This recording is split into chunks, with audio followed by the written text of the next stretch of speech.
அனைத்துலக உயிரோடை தமிழ் ILC தமிழ் உயிரோடை தமிழில் அன்பர்களே உலக நகர்வல் நிகழ்ச்சியில் இணைந்திருக்கிறீர்கள். உலக நகர்வல் நிகழ்ச்சியில் பிரித்தானியாவிலிருந்து போரியல் ஆய்வாளர் அரசு அவர்கள் அடைகின்றார். வணக்கம் அரசு அவர்களே. வணக்கம். அனைத்துலக உயிரோடை தமிழ் உறவுகளுக்கு அன்பு வணக்கம். இன்றைய உலக நகர்வல் நிகழ்ச்சியில் நாங்கள் முதலில் ஈரான் அமெரிக்காவுக்கு இடையிலான போர் முருகல் நிலையை பார்ப்போம். உலகிலேயே மிகப்பெரிய விமானம் தாங்கி கப்பல் அமெரிக்காவுடைய ஆப்ரஹாம் லிங்கன் மற்றும் ஜெரால்ட் ஆர் ஃபோர்ட், அந்த இரண்டுமே இப்பொழுது மத்திய கிழக்கு நாட்டில் அங்கும் இங்கும் தெரிந்து கொண்டு நிற்கின்றது. இதே நேரத்தில் போரை தடுப்பதற்காக, போர் வராமல் இருப்பதற்கு முயற்சிகள் எடுக்கப்படுகின்றது, பேச்சுவார்த்தைகள் நடைபெறுகின்ற என்ற செய்திகள் பார்க்கக்கூடிய இருக்கின்றது. பேச்சுவார்த்தையினுடைய எல்லாமே என்ன என்று முதலில் கூறுவீர்களா? உண்மைதான். பேச்சுவார்த்தைகள் இரண்டாம் சுற்று பேச்சுவார்த்தை ஜெனீவாவில் இடம்பெற்றதும் பெரிய வெற்றி அளிக்கவில்லை. அது முறிவடைந்திருந்தது. ஏனென்றால் ஈரானை பொறுத்தவரையில் அமெரிக்காவின்றையும் இஸ்ரேலின்றையும் கோரிக்கைகளுக்கு இணங்குவதாக இல்லை. அதற்கு பிறகு போர், அதாவது ட்ரம்ப் கூறுகின்றார் 10 நாட்களுக்குள் போர் தொடர்பாக முடிவெடுக்கப்படும் என்று. பல ஊடகங்கள் இந்த வாரம் அல்லது திங்கட்கிழமை அல்லது செவ்வாய்க்கிழமை போர் இடம்பெறும் என்றெல்லாம் கூறியிருந்தார்கள். ஆனால் இப்போது அமெரிக்கா கூறியிருக்கின்றது, இன்னொரு 48 மணி நேரத்துக்கு நீங்கள் ஒரு தீர்வொன்றை, அதாவது உங்களோட ப்ரொபோசலை தந்தீர்கள் என்று சொன்னால் 26ஆம் தேதி மீண்டும் ஒரு பேச்சுவார்த்தைக்கான நாளை குறித்திருக்கிறார்கள். ஆனால் அமெரிக்காவின் பேச்சுக்களை நம்ப முடியாது. அவர்கள் பேச்சுவார்த்தைக்கு அழைத்து கொண்டே தங்களை பலப்படுத்தி உங்களின் பலவீனங்களை அறிந்து அவர்கள் சந்தர்ப்பம் வரும்போது தாக்கி விடுவார்கள். எனவே 24 hours 7 நீங்கள் முழிப்பாகத்தான் இருக்க வேண்டும். அதுதான் அந்த பிரச்சனை. நீங்கள் கூறியது போல கிட்டத்தட்ட அமெரிக்காவின் 33-37% படை பலங்கள் அங்குதான் குவிக்கப்பட்டிருக்கின்றன. 500க்கும் மேற்பட்ட விமானங்கள், விமானம் தாங்கி கப்பல்களாக இருக்கலாம். இப்ப தரையில் கிட்டத்தட்ட 150 விமானங்கள் தரைத்தளங்கள் இருக்கின்றன. அதை விட பல்வேறுபட்ட விமானங்கள் விமானம் தாங்கி கப்பல்களில் இருக்கின்றன. நீங்கள் கூறியது போல 2 விமானம் தாங்கி கப்பல்கள், அமெரிக்காவிடம் இருக்கின்ற 11 விமானம் தாங்கி கப்பல்களில் 2 விமானம் தாங்கி கப்பல்கள் அங்கு இருக்கின்றன. ஒவ்வொரு விமானம் தாங்கி கப்பல்களிலும் கிட்டத்தட்ட 25,000 வீரர்கள் இருப்பார்கள். அதே சமயம் எல்லா பகுதிகளிலும் இருக்கின்ற தளங்களையும் அமெரிக்கா பலப்படுத்தி கொண்டு வருகின்றது. கட்டாரில் இருக்கின்ற அல் உதை வான்படை தளம் உங்களுக்கு தெரியும். 2025ஆம் ஆண்டு ஜூன் மாதம் இடம்பெற்ற தாக்குதலின் போது ஈரான் அந்த தளத்தை தான் தாக்கியிருந்தது. இப்போது அந்த தளத்தில் இருக்கின்ற படையினரை அவர்கள் ஜோர்டானுக்கு மாற்றுவதாக, ஈஜிப்துக்கு மாற்றுவதாக தகவல்கள் வந்திருக்கின்றன. அதிலிருந்து படை குறைப்பை செய்கிறார்கள். சில சமயங்களில் ஈரானுக்கு பக்கத்தில் இருப்பதால் அதிக சேதத்தை ஏற்படுத்தலாம் என்பதால் அவர்கள் மாற்றுகிறார்களோ தெரியவில்லை. ஆனால் இதே சமயம் அமெரிக்காவின் முன்னாள் புலனாய்வுத்துறையின் தலைவர் கூறியிருக்கின்றார் என்னென்று சொன்னால், இவ்வளவு மிகப்பெரிய ஒரு படை பலத்தை அமெரிக்கா குவித்த பின்னரும் ஈரான் சரணடையாமல் இருப்பது தங்களுக்கு மிகப்பெரிய ஒரு ஆச்சரியமாக இருக்கிறதாக கூறியிருக்கின்றார். ஆனால் ஈரானை பொறுத்தவரையில் உங்களுக்கு தெரியும், ஈரான் எந்த ஒரு நிலையிலும் சரணடைவதற்கு ஈரான் தயாராக இல்லை. போராடுவதற்கு தான் தயாராக இருக்கின்றன. அவர்களிடம் இருக்கின்ற ஆயுதங்களும் உண்மையில் இஸ்ரேலின் கடந்த வருடம் இடம்பெற்ற போர் உங்களுக்கு தெரியும். வரலாற்றிலேயே இஸ்ரேலை திருப்பி அடித்தது ஈரானாகத்தான் இருக்கும். அப்போவே அவ்வளவு பலம் இருக்கிறபடியால் இப்போது ரஷ்யாவும் சீனாவும் இணைந்து ஈரானை மிக அதிக அளவில் பலப்படுத்தி இருக்கிறார்கள். கிட்டத்தட்ட இந்த கபீர் மினி சப் என்று சொல்றது கிட்டத்தட்ட 1100 கிலோமீட்டர் தூர வீச்சு கொண்ட 15 தொடக்கம் 20 கிலோமீட்டர் அவருக்கு பயணம் செய்யக்கூடிய சிறிய சிறிய நீர்மூழ்கி கப்பல்கள். என்றால் சிறிய நீர்மூழ்கி கப்பல்கள் அதனை தடுப்பது அல்லது அதனை தாக்கி அழிப்பது கடினம் ஒரு புறம் இருக்கு. அது இலகுவாக ஊடுருவி சென்று பெரிய கப்பல்களை தாக்கி அழித்துவிடும். அப்ப அவ்வாறான கப்பல்களையும் அதிக அளவில் கொண்டிருப்பதாகவும், இப்ப சீனாவின் செயற்கைக்கோளாக இருக்கலாம் அல்லது சீனாவின் ரேடார்களாக இருக்கலாம், ரஷ்யாவின் ரேடார்களாக இருக்கலாம், பெருமளவில் அங்கு புலனாய்வு நடவடிக்கைகளில் ஈடுபட்டு வருவதாகத்தான் கூறப்படுகின்றது. அதே நேரம் ரஷ்யாவிடம் இருந்து கிட்டத்தட்ட 500க்கும் மேற்பட்ட ஷோல்டர்ல இருந்து ஃபயர் பண்ற ஏவுகணைகளை ஈரான் அண்மையில் கொள்வனவு செய்திருப்பதாக சொல்லப்படுகின்றது. என்னென்று சொன்னால் தாழ்வாக பறக்கும் விமானங்கள், உலங்குவான் ஊர்திகளை சுட்டு வீழ்த்துவதற்கு உங்களுக்கு தெரியும் ஸ்டிங்கர் ஏவுகணைகளை உக்ரைன் சண்டையின் போது அமெரிக்கா அதிக அளவில் கொடுத்திருந்தது. அதாவது நீங்கள் ஒரு விமானத்துக்கு 5 ஏவுகணைகளை ஏவுங்கள் அல்லது 10 ஏவுங்கள் என்றால் அந்த விமான எதிர்ப்பு பொறிமுறை சில சமயங்களில் குழம்பிவிடும். அதைத்தான் ஈரான் செய்தது 2025 போரில். பல ஆளில்லாத தாக்குதல் விமானங்களையும் ஏவுகணைகளையும் ஒரு மிக்ஸ் கோம்பைன் தாக்குதல் மாதிரி இணைந்து தாக்குதலாக அனுப்பிவிட்டது. அப்ப இன்டர்செப்டர் ஏவுகணைகள் உடனடியாக தீர்ந்துவிடும். அவர்கள் திருப்பி ரீலோட் பண்ணி திருப்பி கொண்டு வரதுக்கு இடையில் இது போய் 10 சுடலாம், 5 விழுந்துவிடும். அதுதான் அந்த டெக்னிக். அதே போலதான் ரஷ்யாவின் விமானங்களை சுடுவதற்கு அவர்கள் ஸ்டிங்கர் ஏவுகணைகளை அமெரிக்கா கொடுத்திருந்தது. அதே போல ரஷ்யா இப்போது இந்த ஷோல்டர்ல இருந்து ஏவப்படுகின்ற ஏவுகணைகளை, குறுந்தூர ஏவுகணைகளை பெருமளவில் ஈரானுக்கு வழங்கி இருப்பதாகவும் கூறப்படுகின்றது. அதே சமயம் நீங்கள் பார்த்தீங்கன்னு சொன்னால் இந்தியா இந்தியர்களை உடனடியாக ஈரானில் இருந்து வெளியேறுமாறு கோரியிருக்கின்றது. ஏறத்தாழ 10,000க்கும் மேற்பட்ட இந்தியர்கள் அங்கு இருப்பதாக கூறப்படுகின்றது. இந்தியாவுக்கும் இஸ்ரேலுக்கும் இடையிலான உறவுகள் உங்களுக்கு தெரியும் வலுப்பட்டு வருகின்றது. 2017 இந்திய பிரதமர் நரேந்திர மோடி இஸ்ரேலுக்கு சென்ற பிற்பாடு இந்தியாவுக்கும் இஸ்ரேலுக்குமான உறவுகள் வலுப்படுகின்றது. அதாவது திங்கட்கிழமை கூட இஸ்ரேலிய பிரதமர் பெஞ்சமின் நெத்தனியாஹூ என்ற சமூக வலைத்தளத்தில் மை டியர் ஃப்ரெண்ட் மோடி என்று சொல்லி எழுதியிருந்தார். தாங்கள் புதன்கிழமை மோடியை தான் சந்திப்பதாகவும் அப்போது இருதரப்பு தொடர்பான பாதுகாப்பு மற்றும் வர்த்தக உறவுகளை தாங்கள் விவாதிக்கப் போவதாகவும் என்று அந்யோன்யமாகத்தான் இஸ்ரேலும் இந்தியாவும் உறவை கொண்டாடி கொண்டிருக்கிறார்கள். அப்ப இந்த நிலையில் ஈரானில் இருந்து இந்தியர்கள் வெளியேறுவது ஒரு ஆச்சரியப்படுவதற்கு ஒன்றும் இல்லை. ஆனால் அதே சமயம் என்னென்று சொன்னால் ஈரான் சில சமயங்களில் இந்த தாக்குதலை காரணமாக வைத்துக் கொண்டு அணு ஆயுதத்தை அறிமுகப்படுத்துமா என்ற கேள்விகளும் மத்திய கிழக்கு முழுவதும் எழுந்திருக்கின்றன. ஈரான் ஏற்கனவே ஐக்கிய நாடுகள் சபைக்கு ஒரு கடிதத்தை அனுப்பியிருக்கின்றது.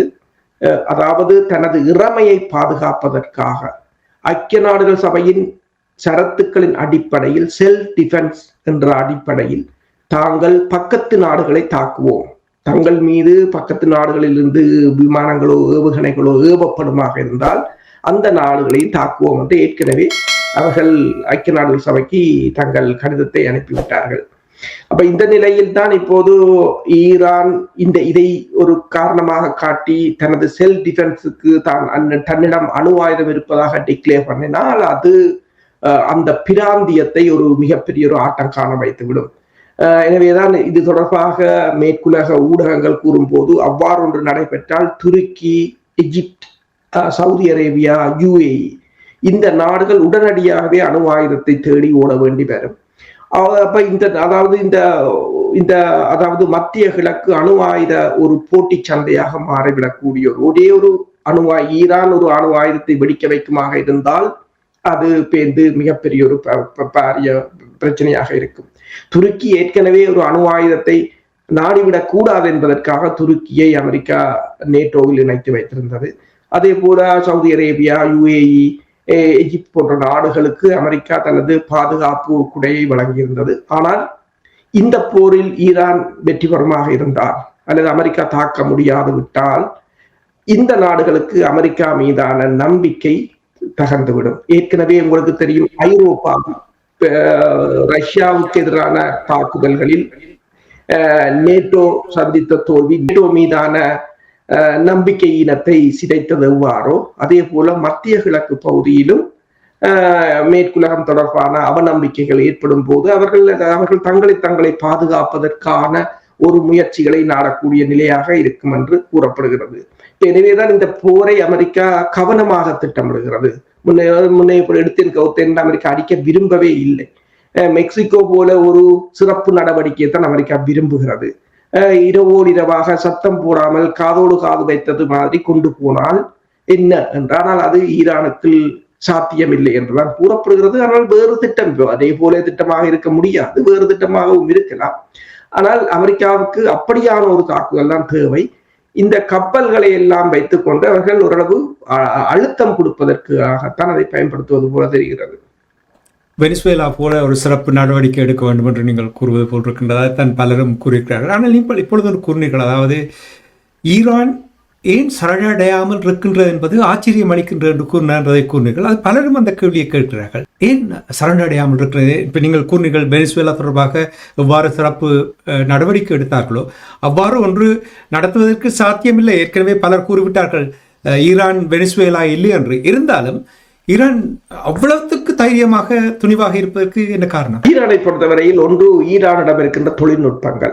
அவர்களிடம் வான்படை பலமாக இல்லாது விட்டாலும் கடற்படையாக இருக்கலாம், கடற்படை சிறிய கடற்படையாக இருந்தாலும் சமச்சீரற்ற போர், ஏசிமெட்ரிக் வார்ஃபேருக்கு அது ஏற்ற ஒரு கடற்படையைத்தான் அவர்கள் வைத்திருக்கிறார்கள். ஏனென்றால் அமெரிக்காவுடன் யாரும் நேருக்கு நேரான போரில் போக முடியாது. அப்ப அந்த கடற்படை. இரண்டாவது, ஏவுகணை தொழில்நுட்பம். ஹைப்போசனிக் ஏவுகணையாக இருக்கலாம், ஏனைய ஏவுகணை, கடலில் கப்பல்களை அளிக்கின்ற ஏவுகணைகளாக இருக்கு என்று அவர்கள் தங்கள் ஏவுகணைகளை ஒரு தடவை பரீட்சித்து பார்த்து விட்டார்கள். அமெரிக்காவின் பெஸ்டான ஏர் டிஃபென்ஸ் சிஸ்டம் டாட்டாக இருக்கலாம், பேட்ரியாட்டாக இருக்கலாம், டேவிட் ஸ்லிங்காக இருக்கலாம், அல்லது அரோவாக இருக்கலாம், எல்லாவற்றுக்கும் மேல் எல்லாவற்றையும் உடைத்துக் கொண்டுதான் அது போய் விழுந்து வெடித்திருக்கின்றது. துல்லியமாகவும் தாக்கி இருக்கிறார்கள், குறிகளும் தப்பவில்லை. அப்ப அவர்கள் ஏற்கனவே ஒரு பயிற்சி எடுத்து விட்டார்கள். லைவாக அவர்கள் தங்கள் அத்தனையும் பயிற்சி, அதாவது பரீட்சித்து பார்த்து விட்டார்கள். அமெரிக்காவின் தளத்தை கூட, மிகப்பெரிய தளத்தை கூட, அல் உதை தளத்தை கூட தாக்கி இருக்கிறார்கள். சொல்லி போட்டென்றாலும் அவர்கள் தாக்கி இருக்கிறார்கள். அப்ப அவர்களுக்கு அந்த ஏவுகணை பலம் ஒன்று இருக்கு. ஆள் இல்லாத தாக்குதல் விமானங்களில் ஈரான் தான் அந்த பிராந்தியத்திலேயே பெஸ்ட். என்றால் ரஷ்யாவுக்கே ஈரான் தான் சப்ளை பண்ணுகின்றது. ரஷ்யாவுக்கு அதன் தொழில்நுட்பத்தையும் வழங்கி இருக்கின்றது. அதே போல ரஷ்யாவுக்கு நூற்றுக்கணக்கான ஏவுகணைகளையும் ஈரான் வழங்கி இருந்தது உக்ரைன் போருக்கு. அப்ப ரஷ்யாவுக்கு பரிகாரமா உதவிகளை செய்யத்தான் வேண்டும். எனவேதான் ரஷ்யாவும் ஈரான், சீனா சேர்ந்து கடற்படை ஒத்திகைகளை எல்லாம் நடத்தியிருந்தார்கள் கடந்த வாரம். இது அவர்களுடைய ஆயுத பலம் தொடர்பாக ஒன்று. இரண்டாவது காரணம், இது முதலாவது. இரண்டாவது காரணம், நீங்கள் சரணடைந்தாலும் அடிப்பார்கள், சரணடையாது விட்டாலும் அடிப்பார்கள். அதுதான் ஈரான் சொன்னது. லெபனான் பேச்சுவார்த்தைக்கு போச்சு. பேச்சுவார்த்தை, அதாவது ட்ரம்ப் சொன்ன பேச்சுவார்த்தை ப்ரொபோசல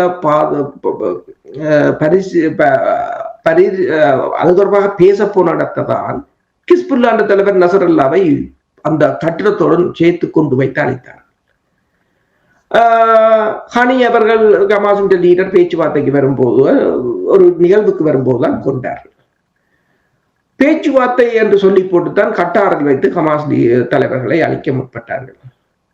அப்ப பேச்சுவார்த்தைகளையோ இல்ல அனைத்துலக நீதிகளையோ அவர்கள் மதிப்பதில்லை. ஹிஸ்புல்லா லெபனானுடனான போர் நிறுத்தத்தின் பிற்பாடு 1000 தடவைகள் குண்டு வீசப்பட்டிருக்கிறது. இப்போது காசாவில் போர் நிறுத்தம் என்று கூறினார்கள், ஆனாலும் அங்கு குண்டுகள் தொடர்ந்து வீசப்பட்டுக் கொண்டுதான் இருக்கின்றன. சிரியா நட்பு நாடாக, இஸ்ரேலுக்கு நட்பு நாடாக மாறி இருந்தாலும் அங்கும் குண்டு வீசப்பட்டுக் கொண்டுதான் இருக்கின்றன. இப்போது இஸ்ரேலுக்கான அமெரிக்க தூதுவர் ஒன்றை கூறியிருக்கின்றார். என்னென்று சொன்னால், இஸ்ரேலுக்கு அந்த பிராந்தியத்தை, இந்த நிலங்கள் அத்தனையும் இஸ்ரேலுக்கு சொந்தமானது என்று கூறியது இப்போது பெரும் சர்ச்சையை கிளப்பி இருக்கின்றது.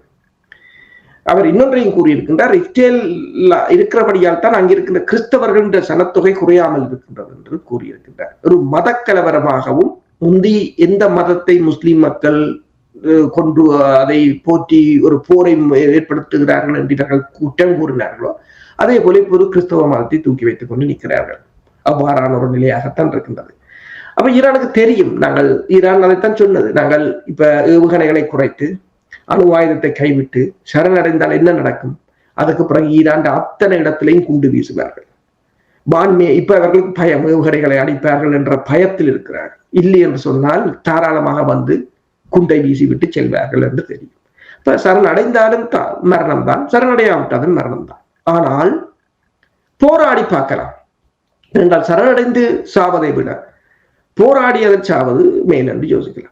இப்ப பலர் நான்கள் முதல் கூட ஆயத்துல்லா கமானியை, அதாவது கடந்த ஜூன் மாதம் ட்ரம்ப் அவர்கள் படுகொலை செய்ய போறார்கள், குண்டை வீசி அவர் இங்கே இருக்கிறார், ட்ரம்பே பேசியிருந்தார், அவர் எங்க இருக்கிறார் என்று எனக்கு தெரியும், நான் நினைத்தால் இப்போதை கொல்லுவர் என்னும் போது அவர் ஒன்றை கூறியிருந்தார். இது என்றேதும் நான் ஒரு வயதான கிழவர், என்னிடம் எனது இந்த வயதான உடலை கொள்வதால் உங்களுக்கு ஒன்றும் கிடைத்துவிடப் போவதில்லை ஏனென்றால் அந்த கொள்கை அடுத்தது அப்படியே பரவி கொண்டுதான் இருக்கு. அப்போது கூட பலர் வந்து கொமெண்டில் எழுந்தார்கள். நான் அதை கூறிய போது அவரை தொடர்பாக அவ்வாறு பெருமையாக கூறினேன். இல்லை, அவருடைய வரலாற்றை நீங்கள் எடுத்து பார்த்தீங்கன்னா அவர் ஒரு சோல்டியர், அவர் ஒரு இராணுவ படை அதிகாரி. ஈரான் ஈராக் போரின் போது கூட நீங்கள் பார்க்கலாம், அவர் அங்கு ஒரு கட்டளை தளபதி. அந்த அங்கிருந்துதான் பேருந்து இங்கு வந்திருக்கின்றார். அங்கு இருப்பவர்கள் எல்லோரும் அப்படியானவர்கள் தான். என்னென்று சொன்னால், ஒரு கட்டளை தளபதியாக ஒரு போரில் பங்கெடுத்தவர்கள் ஒருபோதும் தங்கள் இறமையை விட்டுக் கொடுப்பதும் இல்லை, தங்கள் நாட்டின் பாதுகாப்புக்கு சமரசம் செய்ய போவதும் இல்லை. அது ஈரான் தான் அதை கடைபிடிக்க வேண்டும் என்பது ஈரான் உறுதியாக நிற்கின்றது. இருந்தாலும் அடி இருந்தாலும் அடி போராடி பார்ப்போம் என்று அவர்கள் நிற்கிறார்கள் என்று சொல்லுகிறீர்கள். சரி, அதை நான் ஏற்றுக்கொள்கிறேன். இனி நாங்கள் ஈரானிலிருந்து பிரான்சுக்கு செல்வோம். பிரான்சில் சமீபத்தில் பிரான்சுடைய வலதுசாரி செயற்பாட்டாளர் ஒருவரை கொலை செய்ததாக செய்திகளூடாக அறியக்கூடியதாக இருக்கின்றது. அங்கே அரசியல் பதட்ட நிலை ஏற்பட்டிருப்பதாக கூறப்படுகிறது. என்ன நடந்தது என்று கூறுவீர்களா? உண்மைதான். இந்த சனிக்கிழமை, அதாவது 14ஆம் தேதி, கடந்த சனிக்கிழமை, அதாவது வலதுசாரி செயற்பாட்டாளரான குயின்டன் டெரன் அவர் வந்து ஒடன்ஸ் லியோன் என்ற ஒரு அமைப்பின் 23 வயதானவர் தான். அவர் பல்கலைக்கழகத்துல கணிதவியல் துறையில் படித்துக் கொண்டிருக்கின்றார். ஆனால் தீவிர செயற்பாட்டாளர்கள், அரசியல் செயற்பாட்டாளர். அவரின் எதிர்த்தரப்பான அன்டிஃபா குரூப் என்று சொல்கின்ற வலதுசாரி குழுவினருக்கும் அவர்களுக்கும் இடையிலான சண்டையில், அதாவது பல்கலைக்கழகத்திலிருந்து ஒரு சில கிலோமீட்டருக்குள் இடம்பெற்ற அந்த சண்டையில் அவர் மயக்கம் போட்டு விழுந்த பிற்பாடும் அவரை தலையில் பலமாக தாக்கி இருக்கிறார்கள். தாக்கிய பிற்பாடு அவர் மருத்துவமனைக்கு கொண்டு சென்று அங்கு அவருக்கு சீரியஸாக பிரெயின் இன்ஜரியாக மூளையில் காயம்பட்டதால் அவர் 2 நாள் கழித்து மரணம் அடைந்து விட்டார். அது மிகப்பெரிய ஒரு அலைகளை அங்கு தோற்றுவித்திருக்கின்றது. இது அமெரிக்காவும் இது ஒரு, நீங்கள் பார்க்கலாம், ஒரு மாணவர்கள், அதாவது 22-20 வயது மாணவர்கள் அரசியல் மோதல்கள் என்றுதான் பார்க்கலாம். ஆனால் பிரான்சுக்கான அமெரிக்க தூதுவர் சார்ல்ஸ் குஷ்னர் வந்து இது ஒரு வயலண்ட் ரடிக்கல் லெப்டிசம் என்று சொல்லி தனது சமூக தளத்தில் போட்டது மட்டுமல்லாது, பிரான்ஸ்ல வந்து அரசியல் பயங்கரவாதம், பொலிட்டிக்கல் டெரரிசம் என்ற துணியிலும் அவர் பேசிய தனது பதிவுகளை வெளியிட்டிருந்தது மட்டுமல்லாது, பிரான்சில் பொதுமக்களின் பாதுகாப்புக்கு அச்சுறுத்தல்கள் வந்து கொண்டிருப்பதாகவும் அமெரிக்கா தெரிவித்திருக்கிறது. இது அமெரிக்காவுக்கும் பிரான்சுக்கும் இடையிலான ஒரு மோதலை ஏற்படுத்தி இருக்கின்றது. இதைத் தொடர்ந்து பிரான்சின் வெளிவிவகார செயலாளர், உள்துறை அமைச்சர் லோரண்ட் வந்து அமெரிக்க தூதுவரை கூப்பிட்டு கடுமையாக எச்சரிக்கை செய்ததாக கூறப்படுகின்றது. அதே சமயம் பிரான்சின் அவரின் இறுதிச் சடங்கில் கிட்டத்தட்ட 3000க்கு மேற்பட்டவர்கள், இந்த லியோன் என்ற நகரம் இருக்கின்றது பிரான்ஸ்ல, அந்த லியோன் நகரத்துல தான் இந்த இறுதிச் சடங்கு இடம்பெற்றது. அங்கு 3000க்கு மேற்பட்டவர்கள் பங்கு பற்றியதாகவும் கடுமையாக காவல்துறை பாதுகாப்பு அங்கு போடப்பட்டதாகவும் கூறப்படுகின்றது. இப்ப நீங்கள் இது தொடர்பாக இந்த எதிர்த்தரப்பு மேரி லே பென் அவர் ஒன்றை கூறியிருக்கின்றார். என்று சொன்னால், இதுக்கு கடும் கண்டனத்தை தெரிவித்தது மட்டுமல்லாது, இது ஒரு அரசியல், அதாவது எதிர்த்தரப்பினரை முடக்கும் செயல் என்று கூறப்படுகிறது.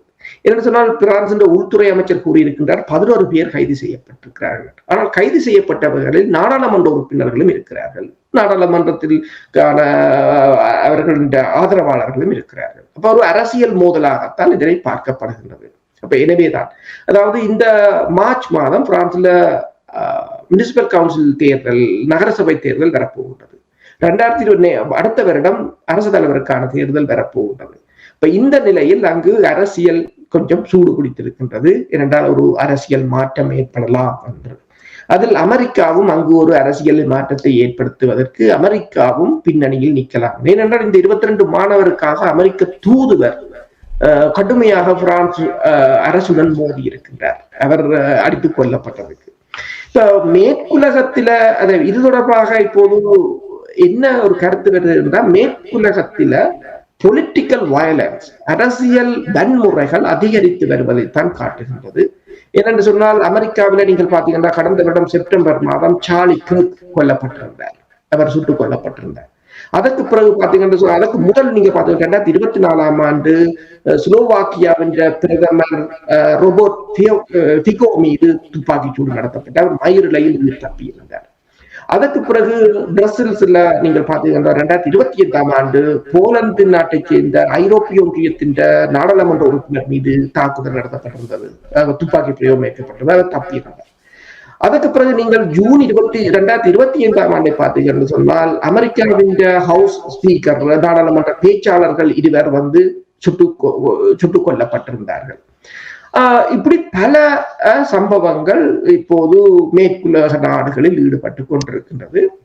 அப்ப உங்களுக்கு தெரியும், அண்மையில் ரஷ்யாவின் அதிபர் ரஷ்யாவின் எதிர்கட்சி தலைவரை நஞ்சு வைத்து, தவளையில் இருக்கின்ற நஞ்சு வைத்துக் கொண்டு படுகொலை செய்தார் என்றெல்லாம் கூறப்பட்டிருந்தது.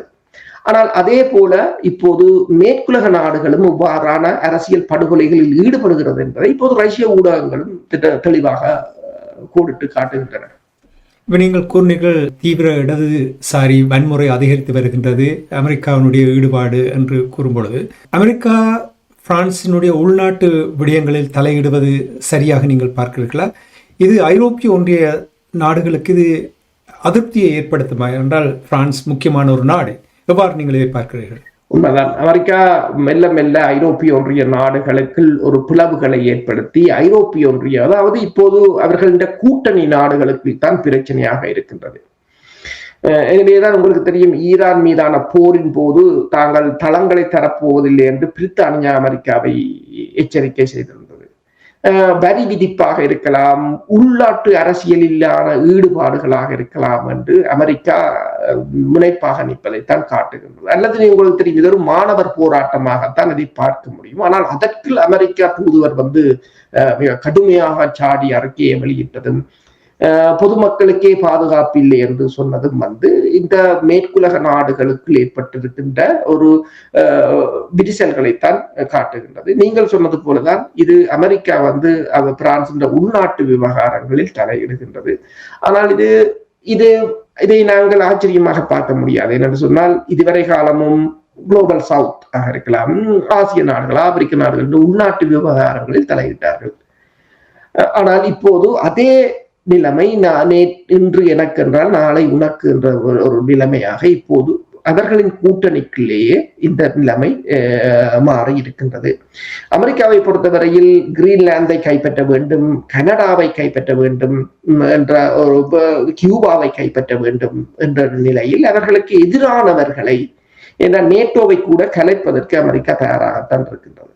அப்ப அதற்கான எதிரானவர்களை தன் வசப்படுத்துவதற்கு, இப்ப பிரான்சில் ஒரு ஆட்சி மாற்றம் என்றால் தனக்கு சார்பானவரை கொண்டு வந்தால், ஐரோப்பிய ஒன்றியத்தை உடைத்தாலும் அவர்களுக்கு அதை பற்றிய கவலை இல்லை என்ற ஒரு நிலைக்கு வந்து விட்டார்கள் என்று சொன்னால், அந்த அளவுக்கு இந்த பொருளாதார பிரச்சனைகள், பொருளாதாரம், அதாவது அமெரிக்கா எதிர்பார்த்தது போல அடுத்து வரும் ஆண்டுகளை அமெரிக்கா தனது பலத்தை தக்க வைப்பதற்கு மிக கடுமையாக போராட வேண்டி இருக்கு.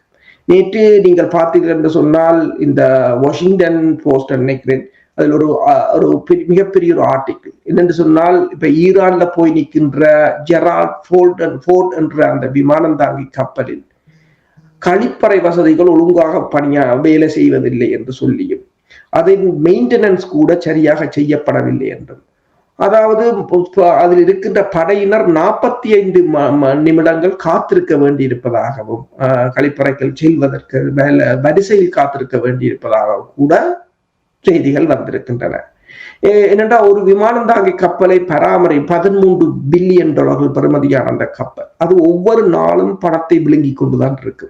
எனவேதான் பல நாடுகள், இப்ப ரஷ்யா கூட ஒரு விமானம் தாங்கி கப்பலை வைத்துக் கொண்டு பேசாமல் இருக்கிறது. என்னென்னு சொன்னால், அதை நிர்வகிப்பது, அதை மெயின்டைன் பண்ணுவது மிக மிக கடினமான விடயம். இப்ப இவ்வாறு அமெரிக்கா ஏதோ ஒரு வகையில் பொருளாதாரத்தால் தனது பொருளாதாரத்தை நிமித்துவதற்கு அமெரிக்கா முட்டி மோதி கொண்டிருக்கின்றது. இந்த நிலையில் ஐரோப்பாவுக்கு தனக்கு சார்பானவர்களை கொண்டு வந்தால் தனது எண்ணெய்களை விற்பதோ தனது வியாபாரத்தை நடத்துவதோ அதாவது பரந்த அமெரிக்காவை இந்து சமுத்திர பிராந்தியத்தில் வைத்து கப்பல்களை கைப்பற்றும் போது அமெரிக்கா என்ன கூறியது, எங்களுக்கு எல்லைகள் இல்லை. இப்போது அதே நிலைமையாகத்தான் பிரான்சின் தலையீட்டையும் பார்க்கலாம். நீங்கள் பொழுது கூறும்பொழுது நேற்று இன்று நாளை என்று சொன்னது ஏதோ ஞாபகம் வந்தது. சரி, 2027 ஜனாதிபதி தேர்தல் வர இருக்கின்ற என்று நீங்கள் பொழுது கூறினீர்கள். தீவிர வலதுசாரி கட்சியைச் சேர்ந்த மெரின் லெ பென் வெற்றி பெறுவதற்கான வாய்ப்புகள் இருக்கிறதா? இந்த கொலை அவருக்கு ஒரு வாக்கு சேர்க்கும் நிகழ்வாக நீங்கள் பார்க்கிறீர்களா? அவரின் கட்சியைச் சேர்ந்தவர்கள் போட்டியிடலாம், ஏனென்றால் அவருக்கு தேர்தலில் போட்டியிடுவதற்கு தடைகள் விதிக்கப்பட்டிருக்கின்றன. ஆசிய நாடுகளைப் போலதான். என்னென்று சொன்னால், இப்ப உங்களுக்கு தெரியும், பங்களாதேஷில் அண்மையில் நடந்த தேர்தலில் அவாமி லீக் கட்சி வந்து தடை செய்யப்பட்டிருக்கின்றது. அவர்கள் போட்டியிட முடியாது.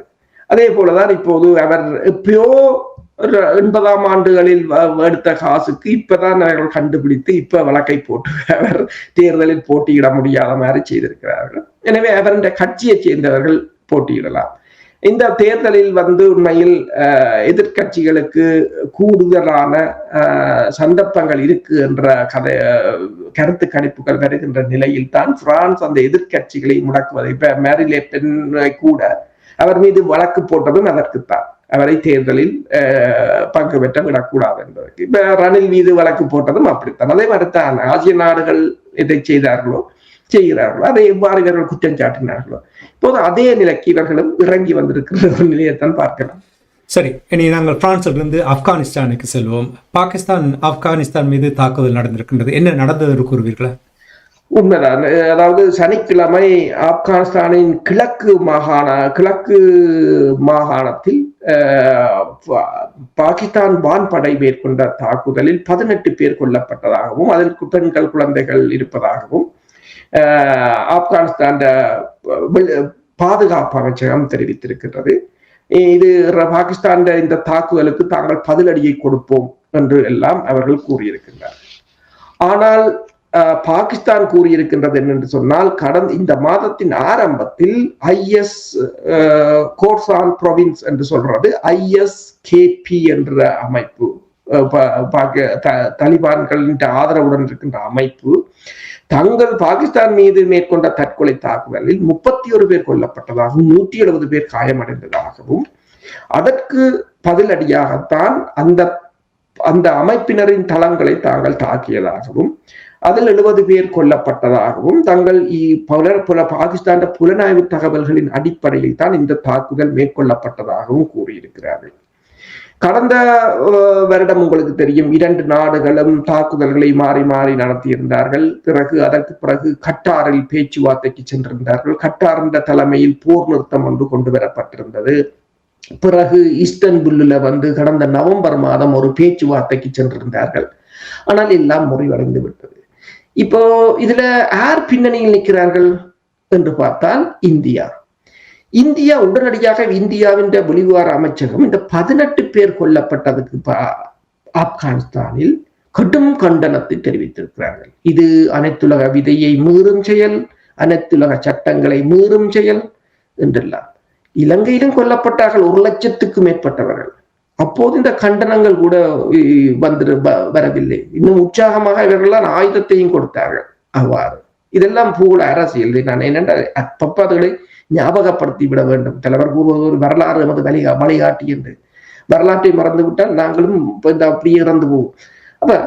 அப்ப எல்லாம் இவர்களுக்கு அனைத்துலக விதிகளை மீறுவது, சட்டங்களை மீறுவது, மக்கள் கொள்வது என்று இல்லை. இப்போது இந்தியா வெளியுறவு அமைச்சகம் கூறுகிறது என்னென்று சொன்னால், குழந்தைகளும் பெண்களும் எல்லாம் கொல்லப்பட்டிருக்கிறார்கள். அங்கும் அப்படித்தான் இறந்தார்கள். அது வேறுபடியும். ஓகே, அடுத்ததாக பார்த்தீங்கன்னு சொன்னால், இந்தியா சொல்லி இருக்கிறது என்னென்றால், பாகிஸ்தான் உள்நாட்டில் கண்ட தோல்வியை மறைப்பதற்கு இப்படி வெளிநாடுகளில் தாக்குதலை நடத்துகின்றது என்று கூறியிருக்கிறார்கள்.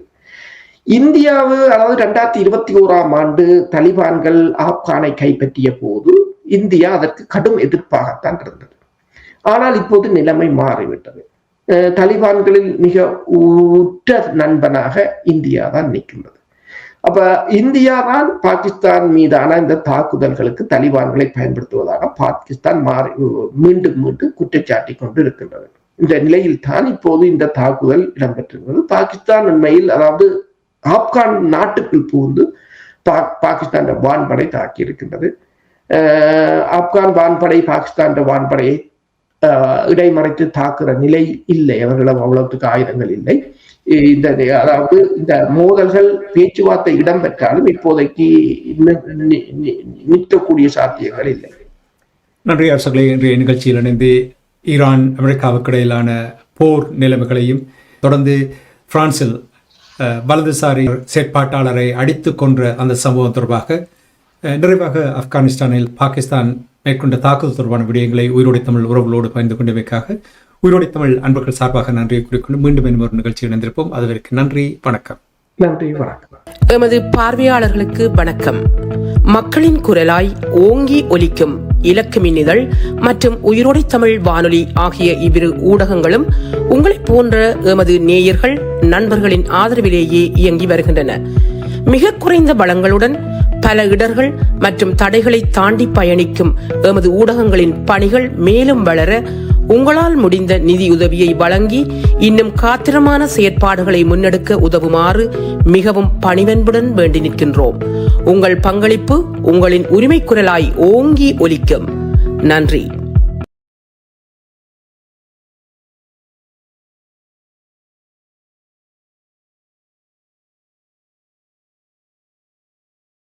எமது பார்வையாளர்களுக்கு வணக்கம். மக்களின் குரலாய் ஓங்கி ஒலிக்கும் இலக்கு மின்னிதழ் மற்றும் உயிரோடை தமிழ் வானொலி ஆகிய இவ்விரு ஊடகங்களும் உங்களைப் போன்ற எமது நேயர்கள் நண்பர்களின் ஆதரவிலேயே இயங்கி வருகின்றன.